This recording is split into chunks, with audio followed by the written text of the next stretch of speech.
환자분들하고 이렇게 상담을 하다 보면은 참 답답할 때가 있어요. 어떤 환자는 앉아서 이야기하다 보면은 나는 대학에서 말한 거 외에는 아무것도 안 한다. 교수가 아무것도 하지 말라겠다. 이거 여기에 완전 필이 꽂혀 있는 환자들이 있거든요. 또 반면에 어떤 환자들은 와서 이 현대의학은 암을 완치를 못 시킨다더라. 그렇기 때문에 나는 자연치유를 해야 되겠다. 이거 뭐 고집하는 분들이 있어요.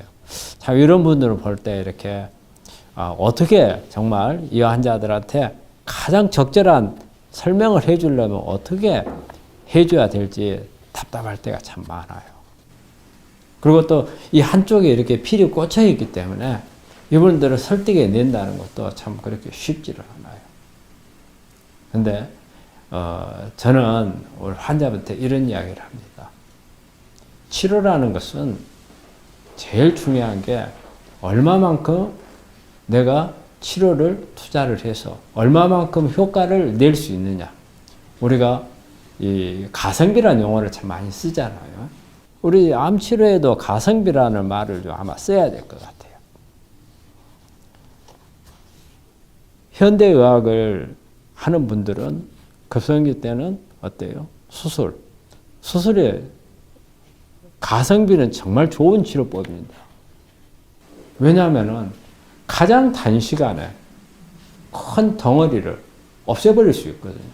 그거 이상 가성비가 좋은 게 없죠.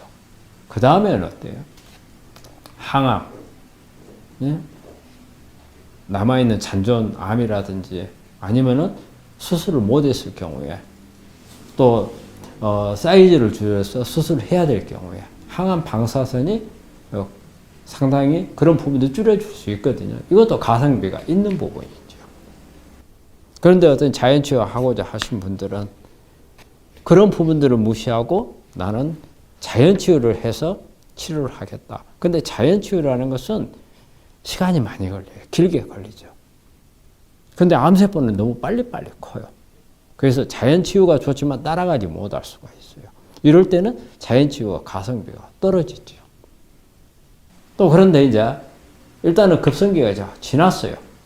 수술하고 항암하고 방사선하고 다음에 일단은 암은 보이지 않는 관해된 상태가 됐어요. 이제 이런 경우에는 내 면역을 키우고 내 몸 안에 어떤 지금까지 암을 일으키게 했던 이런 요소들을 없애면서 꾸준히 환자의 상태를 올려가면서 치료한다면은 여기에는 자연치유가 오히려 현대의학적인 것보다 더 효과적일 수 있어요. 그런데 어느 한쪽에만 하려고 한다.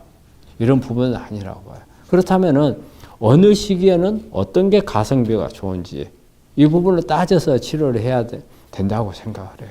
근데 우리 환자분들이 참 그렇게 하지를 못하는데 제가 권하는 것은 이 두 가지를 같이 적재적소하게 맞춰서 치료를 하는 게 정말 효과적인 치료가 될 뿐더러 가성비가 높은 치료라고 생각을 합니다. 그래서 현대의학에만 너무 매진할 것도 아니고 그렇다고 해서 처음부터 난 자연치유만 해야 되겠다.